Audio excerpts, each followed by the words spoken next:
Nnobi is a community located in the southeastern part of Nigeria, precisely in IDEMILI-SOUTH in Anambra State. It is approximately 211 miles or 340 kilometers south of Abuja, the capital of the country. It is where His Royal Majesty Igwe Engineer Muodum Obi, the Omenyili Igwe Nnobi, is celebrating his 80th birthday and his 5th Ofala festival. Hi, Atiku Precious here, and this is House of Sewaent TV live in Afo Nnobi. In just a few moments, you're going to be getting interviews from different people of Nnobi about the 5th Ofala and the 80th birthday of His Royal Highness Engineer Muodum Obi Omenyili, the Igwe of Nnobi. Thank you. Can you tell us what you can say about the Ofala, the Igwe of Nnobi is celebrating? He's going to celebrate. Yeah, I like the Ofala, especially the timing. Ofala is part of our acquired culture in the sense that we all know that the traditional institution in this part of the world, of the state, was acquired based on the colonial masters. So, but what a culture is people's way of life. Yeah, sure. Since it has become our way of life, and the Igwe is going to celebrate his 5th Ofala this year, it's a good thing so that the growing ones that didn't witness the last Ofala, we now witness it and we know this is our way of life, that the Igwe. And I think those that came back from overseas and from urban areas, we now ask questions. What is the Igwe doing? What does this mean? And to be explained to them, it's our way of life that the person on the traditional stool or institution, after 1, 2, or 3 years, depending on the community, normally celebrates. Yeah. And his subjects will pay homage to the person. Secondly, this year, my Igwe is celebrating he's marking both his 80 years birthday and the Ofala festival. So it's a double congratulation to Igwe and double congratulation to entire Nnobi people. People will enjoy themselves because the way I'm saying things is going to be different this time around. We are hoping, we believe, we are expecting a lot from him because he's a nice man. He's talk of the town. They call it Omenala, and tradition and culture. The Ofala is a festival that we're used to. The Igwe Obi, he has been a very good man, even before he became the Igwe of Nnobi. And I will say Nnobi people are actually at peace with him because his regime has given us a lot of settled mind. He has tackled most of our problems in Nnobi. And the youths also are not left out from his agenda. He has been doing a lot of things to encourage them. Some are under scholarship for education and all that. So he has been a good Igwe to Nnobi people. Yeah, man, Ofala 1st January. Igwe ba ya da chonso Nike Obi, Engineer Nike Obi. O mmadu chọrọ udo na the town, na ewetala anyị udo n'obodo. So ọ ga-agazi so many things eme ebe afọ. Anọkwa m dia, pami udo bunch Nnobi, so alụ anyị nọ dia, ndị egwu anyị nọ dia live and direct. Ọ ya ga ọfụma ihe malụ mma na the town. And obi jupụtara m na aṅụrị, no I promote kwa omenala anyị nke na-achọ ka ọ na mana etu aya bụ Igwe nyere anyị aka ka anyị dotakwa na omenala bụ ihe dị mma. Ọ ezigbo ihe, anọ ihe ya eme ka Nnobi na-aga n'iru. It's going to be a very big event. The Royal Highness Igwe Omenyili of Nnobi is a recognized, approved Igwe of Nnobi. No more, no less. We, the indigenous and the people of Nnobi, we are very happy about that because it shows that Igwe and his cabinets are doing what they're supposed to do. At least we, the villagers and the Nnobi town, we are proud of him. Ana m ekwu na Ofala Igwe ga-eme ga-aga nke ọma. Ihe niile ga-aga nke ọma. And Chineke ga-emekwa ikwu na ibe bịa na okwu ha ji bịa ka ha ga-eji nagachi n'afọ Jesus Christ. What do you say about the reign of the Igwe of Nnobi? Well, he's a good man with virtue and integrity. He works with time and he's time conscious. Sometimes I've been in activities where he's been invited, and once he comes there, people around normally like him. You know, people adore him in a highly manner. Well, I think Igwe has done well, considering the turbulent times that have been besetting his regime in the past years.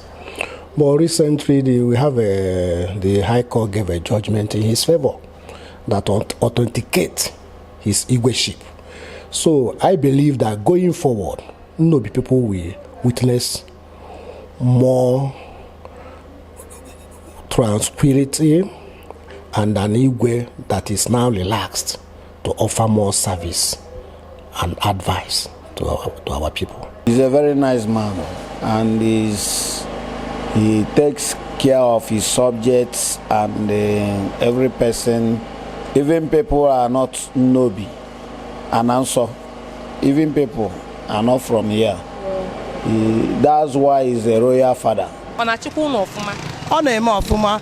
Igwe Nick bụ onye eji eje, ọ bụ mmadụ ọha. Ọ bụ Igwe eji eje, onye nwere ihe. I'm proud of him. Eziokwu ihe nwere ike ikwu maka Igwe ahụ oriri nne kama na maka oge. Igwe bụ onye udo, ọ chọrọ nsogbu, ọ chọrọ ka Nnobi na-anọ na-agba aghara, ọ na-achọ ka ihe niile na-aga nke ọma. N'agbanyeghị na ndị mmadụ na-achọ ka o mee ihe ọ chọghị ime, mana Igwe bụ ezigbo Igwe. Mụnwa ji obi niile kwe na ọ bụ ezigbo Igwe, ndị ihe ọ na-eme egosikwa na ọ bụ ezigbo Igwe, omume egosikwa na ọ bụ ezigbo mmadụ, bụ onye chọrọ udo, dị nwayọọ, n'agbanyeghị ihe agha niile a na-ebusi ya, ọ na-achọ ka udo na-aga.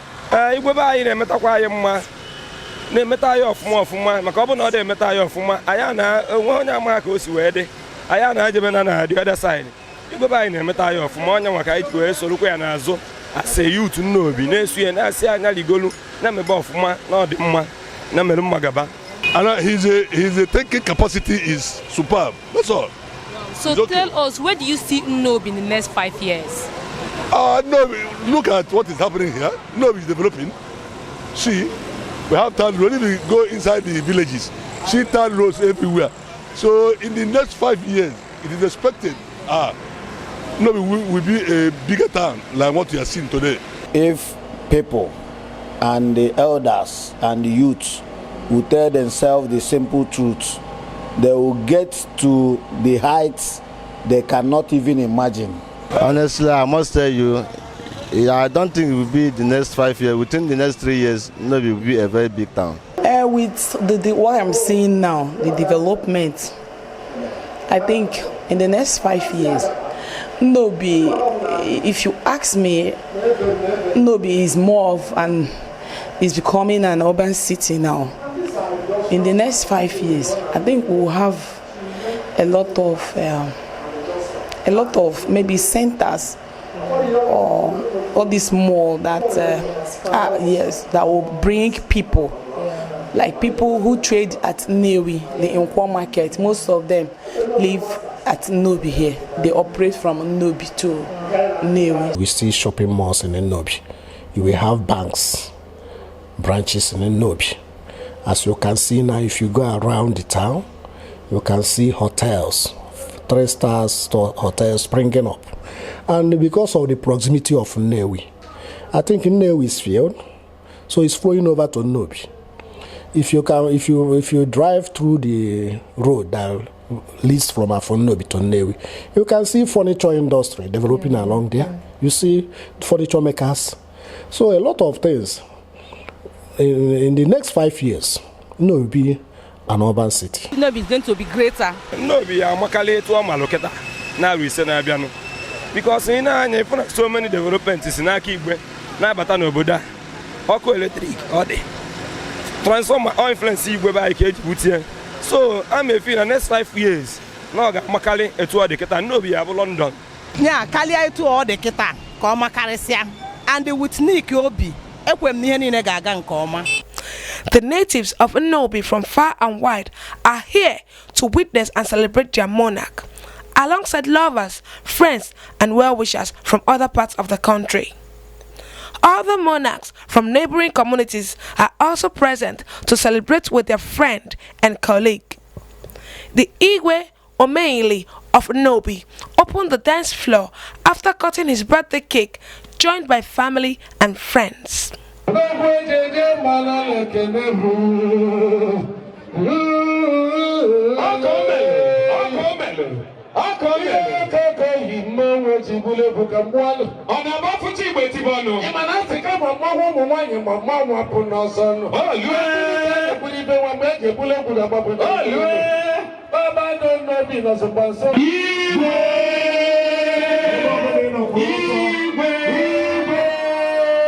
Yes, all right.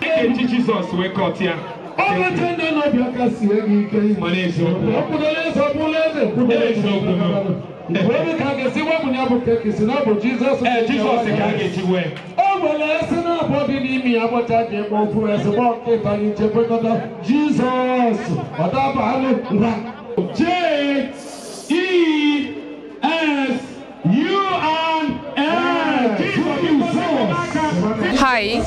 Hi.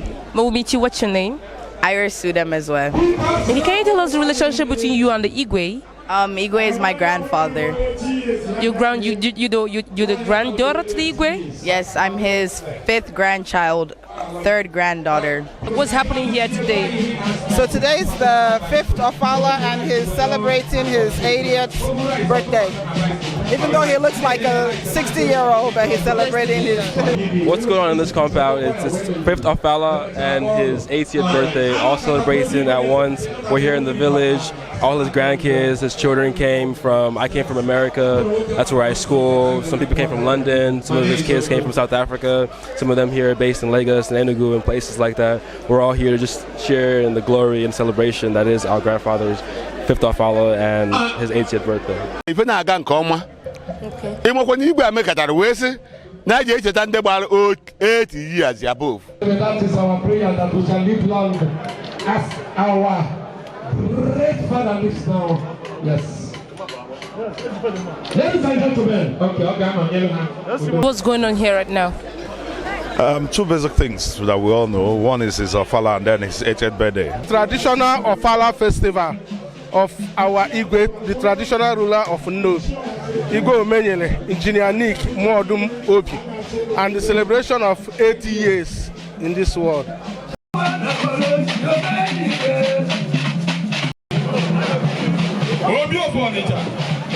I follow Obi Alfred H.R.M. Esibom Madu Abogidi.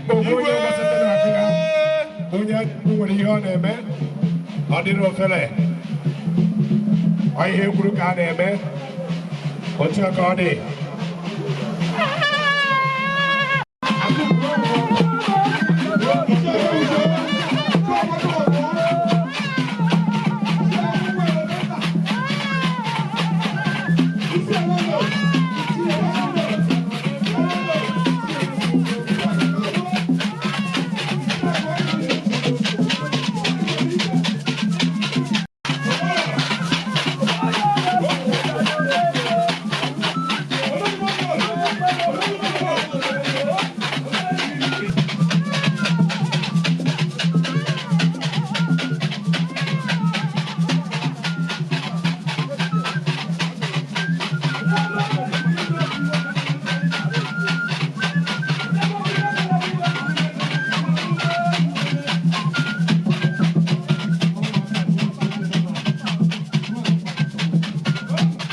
How do you see the reign of the Igwe, that is your dad?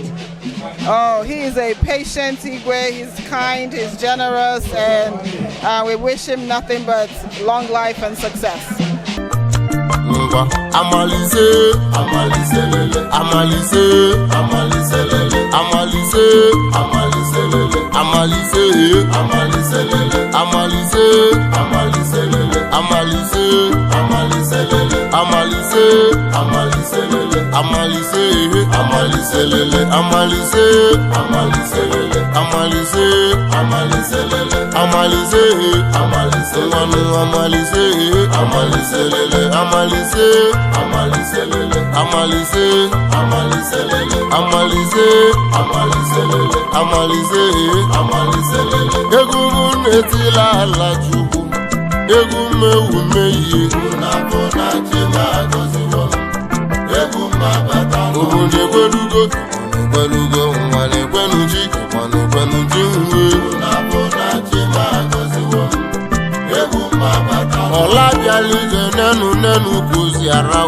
I have always known him to be a very peaceful man, even before he became Igwe, and he has actually maintained the peaceful coexistence that we enjoy in this town of Nnobi.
No, I didn't work a mother in my man and Nnobi.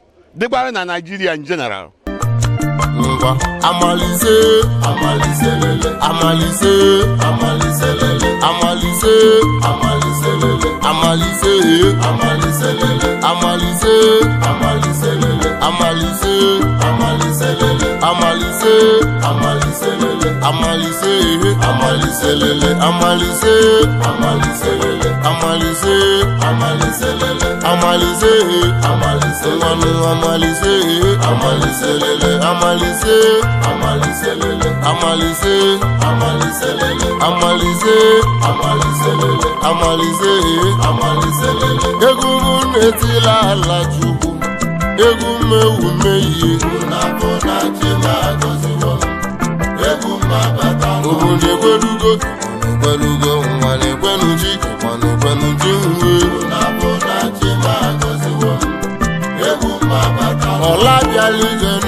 The way from Abuja to be part of it is a very big honor, and I'm part of the celebration, being a family friend and a confidant.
Where do you see Nnobi the next 5 years? So you see the roads, right? When you came down here, the roads were so smooth. This is Nnobi, London, and they call it Nnobi, London for a reason. So I know that in the next 5 years, he'll bring in better stuff and good stuff for the Nnobi people as well. Nnobi in the next 5 years will be digitalized. I've seen it. Nnobi, I'm looking at the Nnobi that I will comfortably live where I am every weekend to come down to Nnobi. Nnobi, the way we are moving, Nnobi will lead to the next positive great level by next 5 years. In fact, it will not be up to 5 years because there are a lot of things that is coming up. You know, Nnobi is endowed, you know, both human and material resources. We have many professors, more than 36, and so many others. So Nnobi is on the right path of growth. Yeah. The community of Nnobi, with a rich cultural heritage, experienced beautiful displays from musicians, dancers, masquerades, and various community women and age grades to spice up the day.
Igwe Omenyili na-agba Ofala nke ise sisi Igwe Nnobi na-eme tinye birthday ya.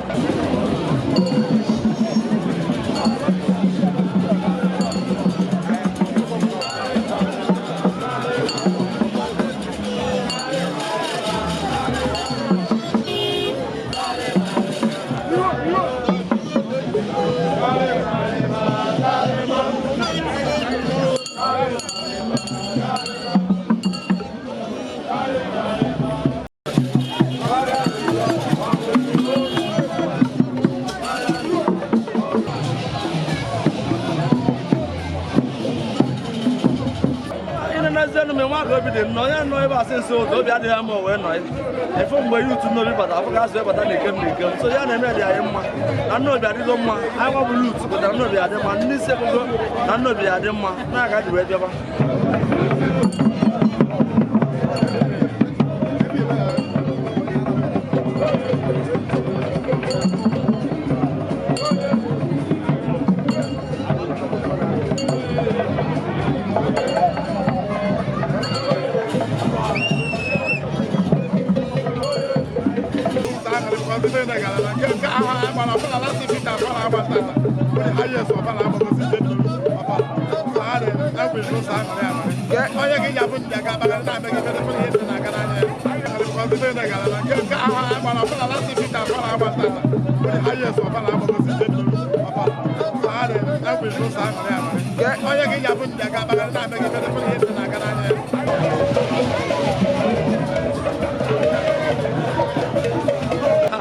so the cano. I'm not going to put it in a key basil. No, that is in my mother. I said the cano. What was your woman? And then Macedonian was where they are upon 1 year. I said that I never going to see it this year.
This broadcast is powered by the House of Sewa Enterprise. Say what, say what, say what. Ever since we met, things have turned around for good. But I cannot believe you're the kind of man I know. Just like a wind blowing all over the world, showing the sign that the time is right for you. Many are called, but few are chosen. You got to know those you call your friends. Come on, let's get it on with Sewa. Come on, let's celebrate. He's the #1. Come on, let's celebrate with Sewa.